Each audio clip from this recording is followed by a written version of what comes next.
आज पढ़ेंगे polyhalogen compound. क्या पढ़ेंगे? Polyhalogen compound. पॉलीहेलोजन कंपाउंड मतलब बोलो क्या? जिसमें एक से ज्यादा हेलोजन हो। ऐसे ऑर्गेनिक कंपाउंड जिसमें हेलोजन क्या हो? एक से ज्यादा हो तो पॉलीहेलोजन। तो कौन कौन से पॉलीहेलोजन कंपाउंड हमारे सिलेबस में है? CH2Cl2 जो एनसीईआरटी में, देखो मैं सिर्फ एनसीईआरटी ओरिएंटेड पढ़ा रहा हूँ। एनसीईआरटी जो कहेगी वही माना जाएगा अभी। बाकी इसके ऊपर आप रिसर्च कर सकते हो। मैं सिर्फ एनसीईआरटी पूरा यहाँ पे रिवील कर दे रहा हूँ। और अपने पास है फ्रीऑन्स और उसके अलावा डीडीटी। इतने हेलोजन पॉलीहेलोजन कंपाउंड हमें पढ़ने हैं, ठीक है, एनसीईआरटी के हिसाब से। तो सबसे पहले स्टार्ट करेंगे हम पढ़ना डाइक्लोरो। देखो ये रट्टा मारा है, डाइक्लोरो डाइमिथाइल है।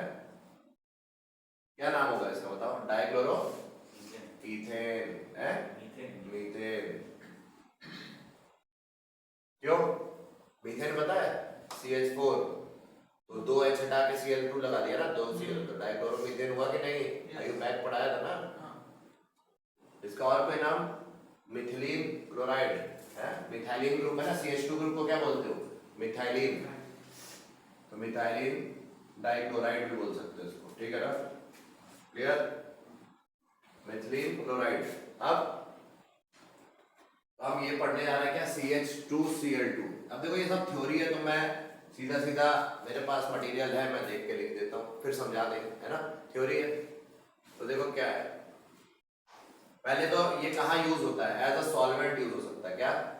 देखो एनसीईआरटी की एकदम एक एक लाइन डिकोडेड है यहाँ पे, तो और कोई मटेरियल एनसीईआरटी पढ़ने की जरूरत नहीं पड़ेगी अगर तुम आज एक एक यहाँ पे चीज देख लोगे, समझ जाओगे, ठीक है?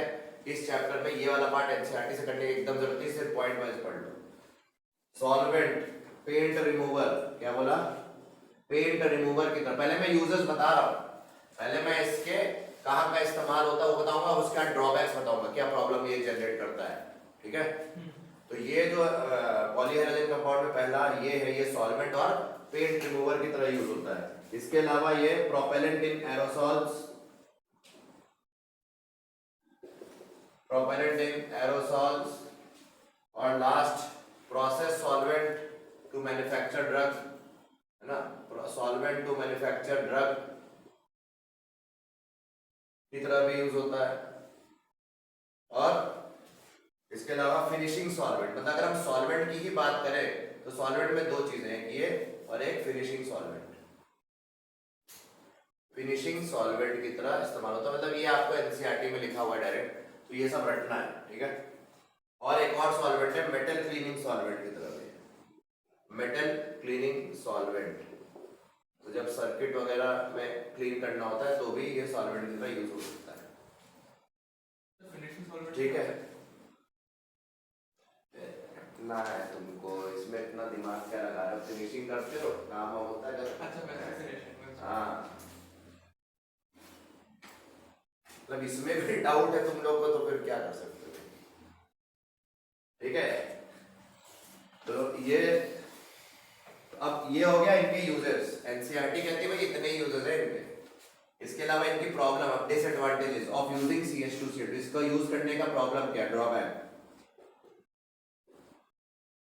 तो क्या ड्रॉबैक है इसका CH2Cl2 का? देख लो भाई। पहला, सेंट्रल नर्वस सिस्टम को बर्बाद कर देता है, हार्म कर देता है। CNS मतलब central nervous system, it harms the central nervous system. एक तो ये, एक दूसरा लोअर कॉन्सेंट्रेशन में, क्या लो, ये पहला हो गया। लो कॉन्सेंट्रेशन में क्या हो गया? लो कॉन्सेंट्रेशन में हेयरिंग एंड विजन, हेयरिंग मतलब सुनना और देखना इम्पेयर कर देता है। ढंग से आदमी सुन नहीं पाता, देख नहीं पाता, ठीक है? तो इम्पेयरमेंट ऑफ क्या? Hearing and vision, slight impairment, मतलब ये नहीं कि एकदम ही अंधा हो जाए, पर स्लाइटली वो कर देता है। हाई कॉन्सेंट्रेशन में ये और घातक हो जाता है। ये क्या करता है? डिजीनेस आ जाती है इससे डिजीनेस आ सकती है, नॉशिया, ठीक है, टिंगलिंग सेंसेशन हो सकता है, और नमनेस फिंगर्स एंड टोज में, numbness in fingers and toes, ये देखो line by line NCERT decoded, ठीक है। और तुम्हें भी एनसीईआरटी से ही करना होगा, लेकिन ये थोड़ा स्ट्रक्चर्ड वे में तुमको मिल रहा है, इसलिए तुम्हें एनसीईआरटी पढ़ने की जरूरत नहीं। इसमें मैं कुछ एक्स्ट्रा पॉइंट्स बताऊंगा जो आएंगे तो वो एक्स्ट्रा भी बात करेंगे। नेक्स्ट, इसका एक और ड्रॉबैक क्या है कि स्किन कांटेक्ट में क्या होगा, intense burning and mild redness of skin. जब ये स्किन के कांटेक्ट में आता है तो ये बर्निंग कॉज करता है और रेडनेस आ जाती है स्किन पे, ठीक है। और direct contact with eyes can burn the cornea. अगर ये डायरेक्टली आईज के कांटेक्ट में आए तो आईज के अंदर जो कॉर्निया का पार्ट होता है उसको ये जला देता है। तो इतनी ही बातें हमें एनसीईआरटी कहता है याद रखनी पड़ेगी आपको बस इस टॉपिक से। तो ये हमने खत्म कर दिया। अब चलते हैं नेक्स्ट वाले में, जल्दी नोट करो।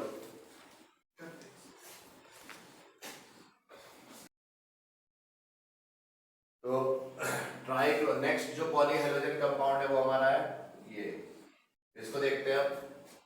ट्राइक्लोरो मीथेन कहते हैं CHCl3 को, या क्लोरोफॉर्म भी कहते हैं। हेलोफॉर्म का एग्जांपल क्या है यहाँ पे, क्लोरोफॉर्म। अब यहाँ ये कहाँ यूज होता है, solvent for fats, alkaloids, iodine, इनको डिसॉल्व करने में। फैट को डिसॉल्व कर लेता है, ये याद रखना, alkaloids, iodine. Produce triplet dye, ये देखो ये एनसीईआरटी में है, ये एनसीईआरटी में है, ये एनसीईआरटी में है, ये एनसीईआरटी में नहीं है। ये इतना एनसीईआरटी में ये बात नहीं लिखी गई है, बट आ जाती है कभी कभार। क्या है कि कहाँ यूज होता है क्लोरोफॉर्म, ट्रिपलेट डाइक्लोरोकार्बिन बनाने में भी यूज होता है। किस रिएक्शन में, रीमर टीमैन। ये नेक्स्ट चैप्टर में अल्कोहल फिनॉल ईथर में पढ़ेंगे। कार्बिन जो है, ट्रिपलेट कार्बिन कौन सा, ट्राइक्लोरो नहीं डाइक्लोरोकार्बिन, मतलब ये होता है डाइक्लोरोकार्बिन, इलेक्ट्रॉन डेफिशिएंट कंपाउंड होता है, ठीक है। तो ये ट्रिपलेट कार्बिन डाइक्लोरोकार्बिन के बनाने में भी हेल्प करता है। किस रिएक्शन में, रीमर टीमैन में एक इंटरमीडिएट स्टेप होता है, ठीक है। तो ये हमने बता दिया। यहाँ सेकंड पॉइंट याद रखना, ये एनसीईआरटी में नहीं दिया हुआ है। नेक्स्ट, मेजर यूज टुडे, आज के जमाने में पूछेंगे what is the modern use of chloroform to produce freon refrigerant, which R22 के नाम से एक रेफ्रिजरेंट आता है उसको प्रोड्यूस करने में। फ्रीऑन रेफ्रिजरेंट, फ्रीऑन मतलब क्लोरीन और फ्लोरीन का कंपाउंड है। क्लोरोफ्लोरोकार्बन भी एक तरीके का वही है। Earlier chloroform was used as general anaesthetic, आपने सुना होगा क्लोरोफॉर्म एनेस्थीसिया वगैरह में, है ना। बेहोश क्यों भाई, लड़की को बेहोश करने के लिए वही होता था मूवीज में, क्यों भाई, लड़की को बेहोश करने वही इस्तेमाल होता था हीरोइन को, नहीं। तो पहले इस्तेमाल होता था general anaesthetic, but now replaced by less toxic safer anaesthetic such as ether. Ether better है, सेफर है, तो आजकल ईथर यूज होता है। आजकल मतलब उसके बाद, जब एनेस्थीसिया के बाद ये क्लोरोफॉर्म जब यूज होना बंद हुआ तब ईथर। तो यहां तक एनसीईआरटी में दिया था यूजेस, ये 3 दिए थे, ये हमने ऐड कराया, और ये 2 हमने ऐड किए, ये एनसीईआरटी में नहीं है। क्या आता है, टू प्रिपेयर क्लोरोपिक्रिन। अब इससे हम क्लोरोपिक्रिन बना सकते हैं, और क्लोरोपिक्रिन क्या है, इंसेक्टिसाइड में यूज होता है, as well as tear gas या war gas, because war gas में मस्टर्ड गैस, टीयर गैस वगैरह आते हैं। ये क्या है, क्लोरोफॉर्म, ये क्या है, इसी को बनाना दिखा रहे हैं, chloroform plus nitric acid concentrated. तो यहां से H2O निकल के HOH और CCl3NO2 जो बना, ये क्या है, क्लोरोपिक्रिन है। क्लियर, कैसे बनता है समझ में आ गया, याद रखना ही रिएक्शन। टू प्रिपेयर क्लोरीटोन, क्लोरीटोन बनाने के काम आता है। क्लोरीटोन हिप्नोटिक होता है, हिप्नोटिक की तरह यूज होता है। तो वो कैसे बनता है, यहाँ पे फिर क्लोरोफॉर्म है, एसीटोन ले लिया, क्लोरोफॉर्म एसीटोन को मिला के क्या बोल दिया, क्लोरीटोन। क्लोरोफॉर्म से क्या निकाला, H इधर जाके चिपका दिया, और CCl3, एडिशन रिएक्शन है ये। अरे H इधर जुड़ गया और ये CCl3 इधर जुड़ गया, तो बन गया ना क्लोरीटोन। ठीक, नोट करो, इतना आना चाहिए आपको।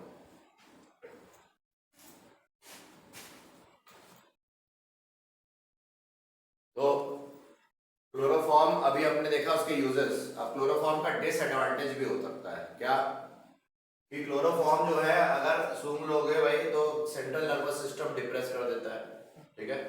दूसरा, इसके 900 पार्ट्स पर मिलियन इन एयर, अगर हम इसको ब्रीथ करें फॉर अ शॉर्ट टाइम तो it causes dizziness, fatigue and headache. तो ये एक और प्रॉब्लम क्लोरोफॉर्म की, इसलिए भी इसको एनेस्थीसिया यूज करने से इसका बंद किया गया, एनेस्थेटिक यूज बंद किया गया। समझ में आ रहा है क्यों किया गया? Chronic CHCl3 exposure can damage levers and kidneys. क्या? लिवर और किडनी को भी डैमेज कर सकता है। लिवर को कैसे कर सकता है? लिवर में क्या करता है, ये मेटाबोलाइज होके फॉस्जीन बना लेता है, जो कि एक पॉइजनस गैस होती है। बॉडी के अंदर ही, लिवर के अंदर फॉस्जीन की डेवलपमेंट हो जाती है और फॉस्जीन पॉइजनस गैस होती है। फॉस्जीन का फॉर्मूला COCl2। तो ये बहुत ही पॉइजनस गैस है और इससे क्या हो सकती है problem, damage to liver damage हो सकता है और किडनीज भी, और सोर्स भी डेवलप हो सकते हैं स्किन में ऑन कांटेक्ट विद क्लोरोफॉर्म, ठीक है। तो अब आपसे क्वेश्चन पूछा जाएगा, क्लोरोफॉर्म को डार्क कलर्ड बॉटल्स में स्टोर किया जाता है, filled up to the top, मतलब बॉटल के टॉप तक, जिससे एयर ना जा पाए। क्या है? Chloroform is stored in dark coloured bottles completely filled, है ना। क्लोरोफॉर्म क्या बोल रहे हैं? Is stored in dark coloured bottles completely filled. क्यों, बताओ? तो ये भी एक इंपॉर्टेंट क्वेश्चन बन जाता है बोर्ड के लिए और कंपटीशन के लिए। क्या, क्यों ऐसा हो रहा है? एयर और लाइट के साथ रिएक्ट। हाँ, क्लोरोफॉर्म जो है, अगर ऑक्सीजन एयर के प्रेजेंस में आ जाए और लाइट यहाँ मिल जाए तो ये फॉस्जीन बना देता है। क्या बना देता है? ठीक है। तो फॉस्जीन क्या होती है? पॉइजनस गैस होती है। तो हम फॉस्जीन नहीं बनाए, हम जी चाहते फॉस्जीन बने, ठीक है। तो ये फॉस्जीन और HCl तो बनता है, बैलेंस वगैरह कर लेना तुम। तो दिस इज द रिएक्शन हो जाती है। इससे क्या होता है, प्रॉब्लम हो सकती है, भाई आप यूज करना चाहते हो मेडिकल के लिए इसको, लेकिन आपने डार्क कलर बॉटल में कंप्लीटली फिल नहीं किया, तो अंदर क्या हो सकता है, थोड़ी फॉस्जीन फॉर्म हो गई। तो वो पॉइजनस अगर पेशेंट को भी दिया होता तो क्या होता है, एनेस्थेसिया में दिक्कत होती। ठीक। तो इस, अच्छा, एक पुराने जमाने में इस प्रॉब्लम को कैसे ओवरकम किया जाता था? जो क्लोरोफॉर्म की बॉटल थी, डार्क कलर बॉटल फिल्ड तो करते थे, उसमें थोड़ा परसेंट इथेनॉल मिला देते थे। क्या? इथाइल अल्कोहल जिसे बोलते हो। कितना परसेंट? 0.6% टू 1%। क्या बोल रहे हैं? 0.6 टू 1% इथेनॉल, C2H5OH भी मिला के रखते हैं। C2H5 ये भी हम ऐड कर देते थे कभी कभार, added to bottle of chloroform. Why? मतलब क्लोरोफॉर्म में मिला देते थे चुटकी भर इतना, क्या, इथेनॉल। इससे क्या फायदा होता था, बोलो? फॉस्जीन को नलिका कर देता। हाँ, मतलब फॉस्जीन बनने के लिए नेगेटिव कैटलिस्ट की तरह काम करता है। ये जो है, ये नेगेटिव कैटलिस्ट की तरह, मतलब इसकी रेट ऑफ ऑक्सीडेशन, क्लोरोफॉर्म की ऑक्सीडेशन की स्पीड को क्या कर देता था, कम, है ना। ये नेगेटिव कैटलिस्ट जैसा बिहेव करता है। एक तो ये काम करता, और क्या काम करता? एक तो स्पीड तो कम करेगा ही, साथ में ये जैसे फॉस्जीन, ये इथेनॉल जो है पहले से ही क्या करता था, रेडी रखता था अपने आप को। फॉस्जीन जैसे ही बनेगी, ये देखो फॉस्जीन है, फॉस्जीन को मैं ऐसे लिख दूं, COCl2 को मैं ऐसे लिख रहा हूं, है ना, फॉस्जीन। ये फॉस्जीन है, ये क्या है, इथेनॉल। और इथेनॉल के 2 मॉलिक्यूल ले लो। जैसे इथेनॉल फॉस्जीन के साथ आता था, इधर से क्या निकल जाता था, पानी, और एक डाइइथाइल कार्बोनेट टाइप की चीज बन जा रही है ना। क्यों? डाइइथाइल, एक मिनट, पानी नहीं निकल रहा है, रुको, पानी मत निकाल देना। वही तो हमने बोला, डाइइथाइल कार्बोनेट तो पानी निकलने से नहीं बनेगा, है ना। क्या निकलने से बनेगा? HCl निकलने से बनेगा। तो ये देखो, यहाँ पे इथेनॉल के 2 मोल लिख दिए मैंने, और यहां से हमने ये इतना पार्ट निकाल दिया, है ना। तो 2 मोल HCl बन गए और डाइइथाइल कार्बोनेट बन गया। देखो, डाइइथाइल मतलब C2H5, ये क्या होगा, डाइइथाइल, और मतलब 2 ये होल ट्वाइस कर दिया तो डाइइथाइल हो गया कि नहीं। और कार्बोनेट मतलब CO3, है ना। कार्बोनेट की वैलेंसी 2 होती भी है, इसीलिए यहाँ पे हमने 2 लिखा। तो डाइइथाइल कार्बोनेट क्या होता है, नॉन पॉइजनस। ये क्या हो जाता है, तो 2 काम कर रहा है, स्लो भी कर रहा है, रिएक्ट भी। हाँ, स्लो तो कर ही रहा है। एक तो नेगेटिव कैटलिस्ट की तरह ऐड कर रहा है, ऑक्सीडेशन फॉर ऑक्सीडेशन, ऑक्सीडेशन को होने नहीं दे रहा जल्दी। और अगर हो भी रहा है तो मान लो फॉस्जीन बन भी गई तो उसको भी diethyl ET whole twice CO में कन्वर्ट कर दे रहा है, जो कि CO3, जो कि क्या है, नॉन पॉइजनस। ठीक है, क्लियर हो गई बात, इजी। तो नोट करो। तो ये थोड़ा सा जो है रट्टा वाला पार्ट है। और क्या इसका एक यूज रह गया, मैं एक यूज नहीं बताया, आईटी जेई का क्वेश्चन है। एक यूज ये भी है टू प्रिपेयर या एल्काइन या एल्काइंस। कैसे? क्लोरोफॉर्म लिया हमने, CHCl3 ऐसे बना दे रहा हूं और सिल्वर पाउडर के साथ रिएक्ट करा दी। किसके? 6 मोल सिल्वर है ना। ये बहुत इंपॉर्टेंट है, आ चुका है पेपर में। तो क्लोरोफॉर्म देखो हमने किससे रिएक्ट कराया था? सिल्वर पाउडर से। तो क्या हो गया यहाँ से 6 AgCl निकल गए कि नहीं? अरे यहाँ से देखो ना 6 AgCl निकल गए, तो क्या बन गया? एल्काइन बन गया। ये यूजेस में ऐड कर लेना क्लोरोफॉर्म के, कि वहां पे ये एल्काइन बनाने के भी काम आ रहा है। कौन सा? जैसे आप इथाइन बन गया, प्रोपाइन बनाना हो तो तब फिर क्लोरोफॉर्म को मॉडिफाई कर देंगे। प्रोपाइन बोल रहे हैं, ब्यूटाइन। तो यहाँ भी CH3 लगा दो, यहाँ भी CH3 लगा दो, तो क्या बन जाएगा? ब्यूटाइन। हमें तो खैर प्रोपाइन बोला है।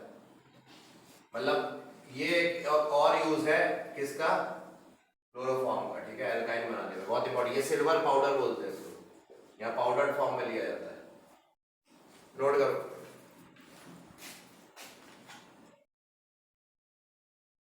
ठीक है, तो अब हम चलते हैं आयोडोफॉर्म। थर्ड हमारा पॉलीहेलोजन कंपाउंड, 2 हो गए, अब तीसरे पे आ रहा है पॉलीहेलोजन। कौन सा है? आयोडोफॉर्म। आयोडोफॉर्म मतलब CHI3। क्या है? Earlier it was used as an antiseptic. Antiseptic होती है भाई। Yes, sir. फिर पाया गया कि भैया आयोडोफॉर्म लेने की क्या जरूरत है, एंटीसेप्टिक प्रॉपर्टी तो सिर्फ आयोडीन के कारण है, तो डायरेक्टली आयोडीन ले लो ना। क्यों इतना डरावना सा कंपाउंड बना के मैन्युफैक्चर करके खर्चा पानी कर लो? नहीं समझे? पहले क्या होता था? एंटीसेप्टिक की तरह यूज होता था, बट बाद में उनको रियलाइज हुआ कि ये जो एंटीसेप्टिक प्रॉपर्टीज है वो तो आयोडीन लिबरेट होने के कारण है। आयोडोफॉर्म का लेना देना नहीं उससे, and not due to iodoform. Therefore बाद में ये हटा दिया गया। दूसरा रीजन क्या था इसको हटाने का? As an antiseptic, objectionable smell. Smell थोड़ी अच्छी नहीं होती थी, इसलिए कुछ लोग का हेडेक वेडेक होता हुआ। It has been replaced by other formulations containing iodine. तो आजकल आयोडोफॉर्म नहीं यूज हो रहा, आयोडीन कंटेनिंग अदर कंपाउंड्स को आजकल यूज किया जा रहा है। ठीक है, किसमें? Antiseptic. And it is also used in qualitative detection. अच्छा, एनसीईआरटी में सिर्फ इतना ही लिखा हुआ है। ये वाला पॉइंट एनसीईआरटी में अलग चैप्टर में हम लोग देखेंगे, इसको बोलते हैं आयोडोफॉर्म टेस्ट। ठीक है, हम आयोडोफॉर्म टेस्ट बाद में पढ़ेंगे। तो ये आयोडोफॉर्म टेस्ट क्या है? यूज्ड इन क्वालिटेटिव डिटेक्शन, मतलब आयोडोफॉर्म टेस्ट में of carbonyl compound having at least one क्या CH3CO, मतलब इस टाइप का, हैविंग एटलीस्ट क्या लिख दिया मैंने? हैविंग क्या? CH3CO ग्रुप ये होना चाहिए, है ना। अभी और भी चीजें होती हैं जो देती हैं आयोडोफॉर्म टेस्ट, बट अभी के लिए इतना जान लो, कीटोन या एल्डिहाइड ऐसे जो हो जिनमें वो अलग CH3CO कार्बोनिल कंपाउंड, या तो जैसे यहाँ पे देखो, यहाँ पे है क्या? वो हाँ है, इतना पार्ट देखो ऐसे ही तो दिख रहा है। तो ये आयोडोफॉर्म टेस्ट दे देगा। आयोडोफॉर्म टेस्ट में क्या लेते हैं? आयोडीन और NaOH। ये OH माइनस क्या है? NaOH। या इसको कभी बार ऐसे लिख देते हैं NaOI, हाइपो आयोडाइड आयन। ठीक है, यहाँ पे OI माइनस क्या है? Hypo iodide. ठीक है, तो ये हमारा आयन है, और ये इसके साथ फर्दर जब रिएक्शन होती है इसकी, तो एल्कलाइन मीडियम में ये बनता है और आयोडोफॉर्म बन गया। ये आयोडोफॉर्म का कलर क्या है? येलो प्रेसिपिटेट है। ये क्या है? येलो कलर होता है, येलो पीपीटी की तरह आता है। ठीक है, तो ये हम बाद में डिटेल में देखेंगे। अभी बस याद रखना, ये नहीं भी लिखा तो बस ये पॉइंट लिख लो, used in qualitative detection of carbonyl compound having this type of group.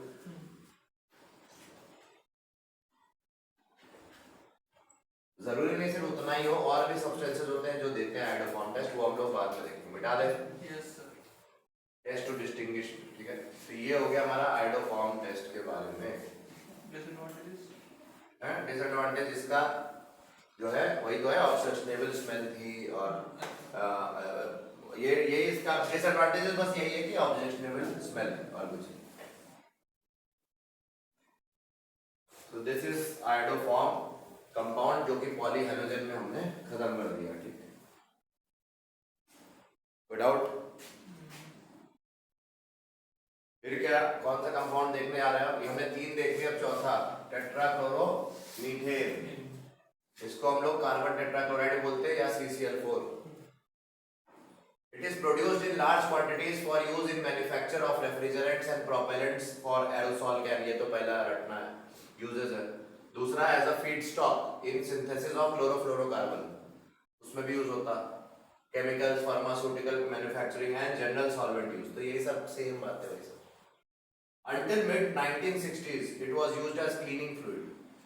Cleaning fluid में भी पूछ सकते हैं कौन से? As degreasing agent in industries and घरों में कैसे? As spot removal. तो ये रट लेना ये सारे points. In homes it was used as, चार ऑप्शन दे देंगे हैं.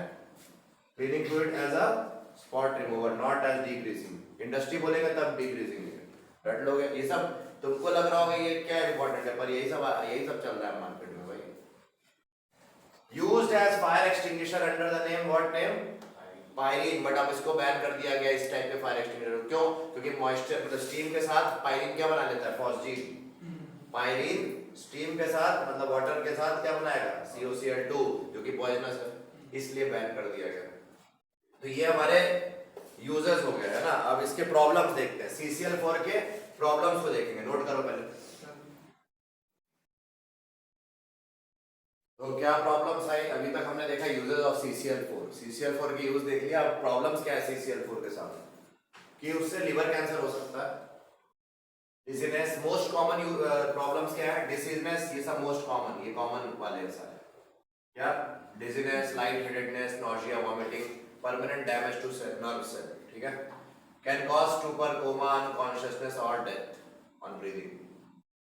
Can make heart beat irregular और स्टॉप. बहुत इंपॉर्टेंट है ये सारे यूजेस. देखो NCERT के हैं सारे, ये मैंने कुछ नहीं किया इसमें. NCERT में इरिटेट आइज, आंखों को इरिटेट करते हैं. या लास्ट डिप्लीशन, एटमॉस्फेयर में जाके क्या करते हैं? ओजोन लेयर को क्या करते हैं? डिप्लीट. एनवायरमेंटल केमिस्ट्री में था.